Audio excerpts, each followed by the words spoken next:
तो गाइस हमने अपनी सी प्लस प्लस की लास्ट वीडियो में बात की थी पॉइंटर्स के बारे में। तो आज हमारा टॉपिक है, आज हम बात करेंगे एरेज के बारे में। तो उससे पहले आप इस प्लेलिस्ट को यहाँ पे बुकमार्क करके सेव कर लें, ताकि आपको सारा जो कोर्स है सी प्लस प्लस का वो एक ही जगह पे मिल जाए। देखिए यहाँ पे मैं वीडियोस अपलोड करता हूँ, यहाँ पे आपको सारी वीडियोस मिल जाएंगी एक ही जगह पे। तो जल्दी से हम चलते हैं अपने कंपाइलर के ऊपर।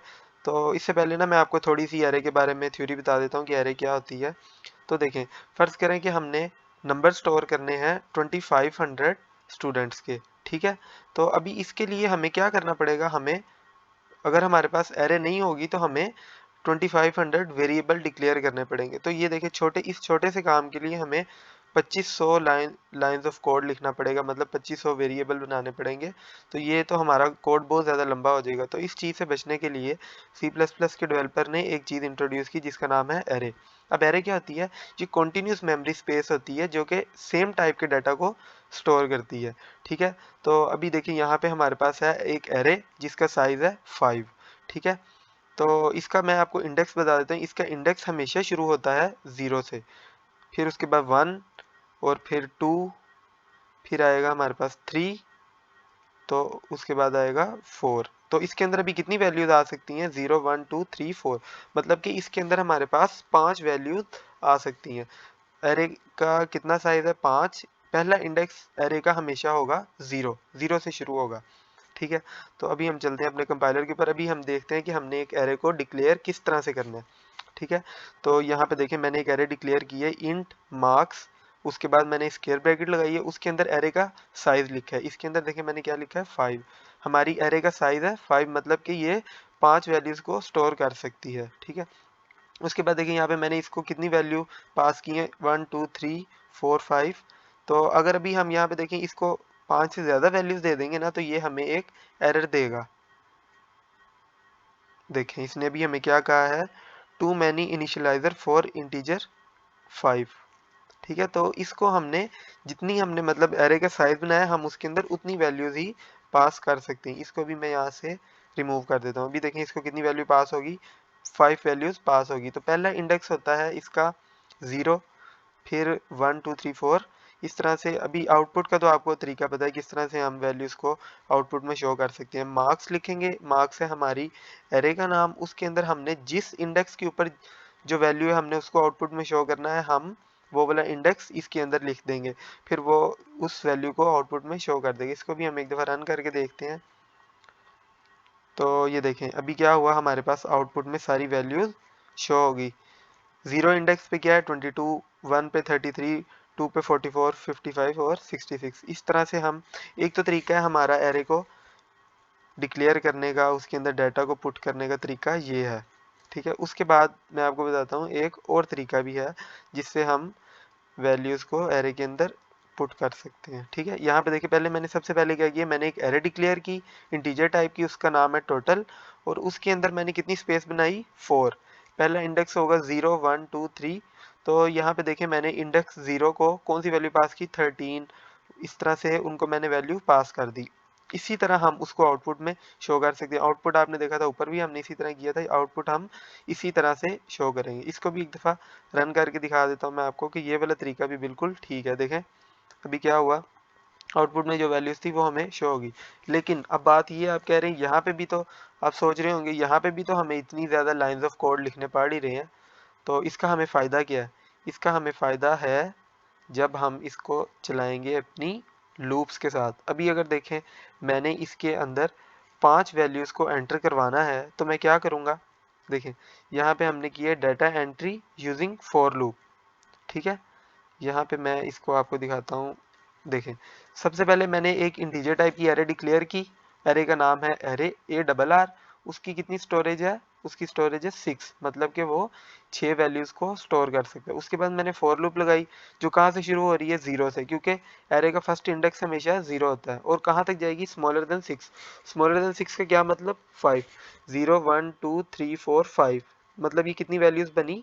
6 वैल्यू, मतलब कि हमारे एरे के अंदर 6 वैल्यूज़ आ सकती हैं। अभी मैंने इसको क्या इंक्रीमेंट कर दिया। अभी मैं क्या कहूँगा कि यूज़र को मैंने आउटपुट में शो किया है, enter the value you want to enter in the array. उसके बाद यूज़र जो वैल्यू एंटर करेगा वो हमारी एरे के इंडेक्स, सबसे पहले 0 आएगा, 0 पे जाके स्टोर हो जाएगी, फिर इसके बाद यहाँ से 1 आएगा, फिर वो 1 पे स्टोर होगी। इस तरह से हमारा प्रोग्राम चलता रहेगा। तो मैं आपको इसको एक दफ़ा रन करके दिखाता हूँ। देखिए अभी ये क्या कह रहा है, enter the value you want to enter in the array. यहाँ पे मैं लिखता हूँ 1, उसके बाद फिर ये दोबारा 2 इंडेक्स पे चला जाएगा, मतलब सॉरी 1 पे चला जाएगा। अभी ये कहाँ पे है, अभी ये 2 पे है, अभी ये 3 पे आ गया और ये 4 पे आ गया। हमारे पास कितनी वैल्यूज़ आ गई देखें, हमारे पास वैल्यूज़ आ गई 5 वैल्यूज़ हमने इसके अंदर एंटर कर दी। 1 2 3 4 5 6, ठीक है। तो हम सॉरी हमारी एरे का साइज 6 था, तो हमने इसके अंदर कितनी वैल्यूज एंटर की, 0 1 2 3 4 5, मतलब कि इसके अंदर हम 6 वैल्यूज को एंटर कर सकते हैं, ठीक है। तो अच्छा अब देखें, डाटा तो हमारे एरे के अंदर चला गया, लेकिन अब हमने जब इसको आउटपुट लेना है, आउटपुट शो करवाना है, वो भी हम फॉर लूप से आउटपुट शो कर सकते हैं। वो किस तरह से कर सकते हैं, देखें सबसे पहले मैंने एक फॉर लूप बनाई इंटीजर, उसके बाद लिखा g is equal to 0, g smaller than 6, g plus plus, मतलब g 0 से शुरू होगी और 5 तक जाएगी, मतलब 0 1 2 3 4 5 तक इसने जाना है। और उसके बाद यहाँ पे देखें जो वैल्यू है एट पोजीशन, मतलब g की अगर वैल्यू 0 है तो 0 पोजीशन पे कौन सी वैल्यू है वो हमें यहाँ से आउटपुट में शो हो जाएगी। इसको भी रन करके देखते हैं। तो एक मिनट, इसको दोबारा से डाटा एंटर कर देते हैं। देखें यहाँ पे क्या हुआ, यहाँ पे हमारे पास जो इंडेक्स 0 पे वैल्यू थी 2 हमने एंटर की थी, 1 पे 3, 2 पे 4, 3 पे, इस तरह से हमारे पास सारी वैल्यूज आउटपुट में शो होगी। तो ये तरीका है हमारा एरे में, हमें ये फ़ायदा हो जाता है कि हम इसके अंदर डाटा इस तरह इजीली एंटर कर सकते हैं और इसी तरह इजीली उसको हम रिट्रीव भी कर सकते हैं।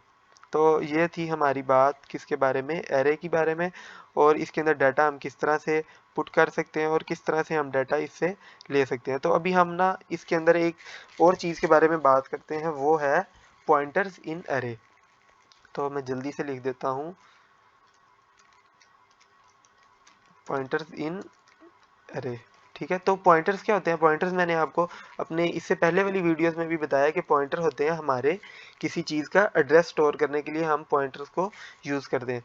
तो इसको डिक्लेयर करने का तरीका आपको पता है कि जब हम किसी चीज़ के साथ स्टैटिक डाल देते हैं तो वो हमारा पॉइंटर बन जाता है, ठीक है। तो हम इसको हमारी कौन सी एरे पास करते हैं, हम इसको ऐसा करते हैं कि हम चलें एक नई एरे बल्कि ऊपर वाली एरे यूज़ कर लेते हैं, ये वाली, इस एरे को हम यूज़ कर लेते हैं, ठीक है। मैंने अभी इसको एरे पास करनी है कौन सी, marks, int g is equal to marks, इसको मैंने हमारी मार्क्स वाली एरे पास कर दी। अब g के अंदर क्या आएगा, g के अंदर जो मार्क्स के 0 इंडेक्स पे जो वैल्यू है उसका एड्रेस आ जाएगा। तो इसको मैं अगर इस तरह से करूं, आउटपुट में शो कर दूं g को, तो ये आपको पता है कि हमें जो इंडेक्स 0 है हमें उसका क्या दे देगा, एड्रेस दे देगा।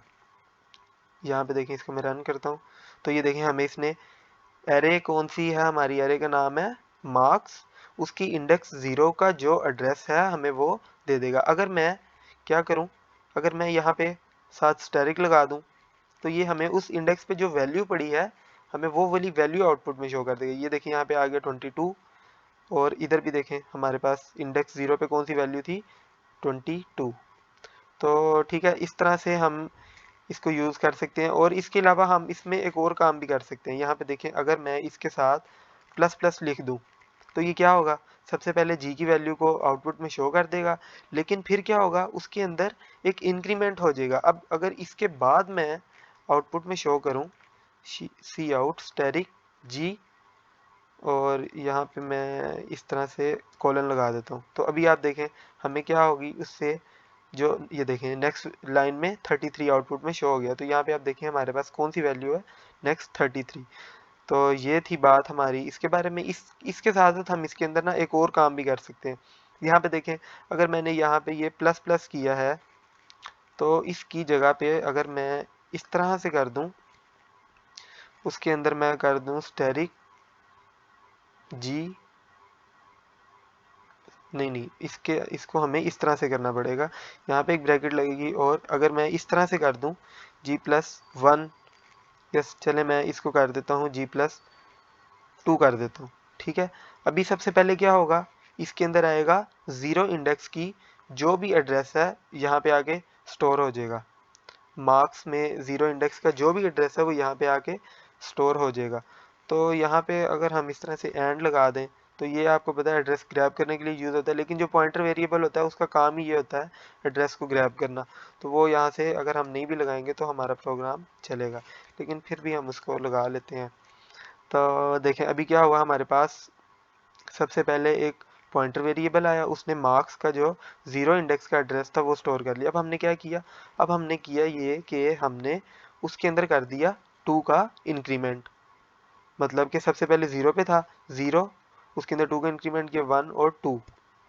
तो मतलब कि अभी ये हमारा चला जाएगा 3rd इंडेक्स के ऊपर। इसको अभी रन करके देखते हैं। तो इसके साथ हमने ना वो नहीं लगाना, क्योंकि वो पॉइंटर है तो उसका काम ही यही है कि उसने जो है ना, इसको रन करके देखते हैं दोबारा से। ये देखें अभी इसने क्या किया, हमें कौन सी वैल्यू शो की हम देखते हैं यहाँ पे जाके 44। देखें कौन सी वैल्यू है, हमने 0 के अंदर 2 ऐड किया, 0 1 2, तो हमारे पास इस वाले इंडेक्स की वैल्यू आउटपुट में शो होगी। तो होप सो गाइस आपको इस कंसेप्ट की समझ आ गई होगी कि हम पॉइंटर्स को किस तरह से एरे के अंदर यूज़ कर सकते हैं। तो ये था हमारा एरे के बारे में आज का लेक्चर, और पॉइंटर्स को हम किस तरह से एरे में यूज़ कर सकते हैं। तो होप सो गाइस आपको इसकी अच्छी तरीके से समझ आ गई होगी, लेकिन फिर भी अगर आपके माइंड में कोई क्यूरी है तो आप नीचे कमेंट सेक्शन में उसके बारे में पूछ सकते हैं। ओके, अल्लाह हाफिज़।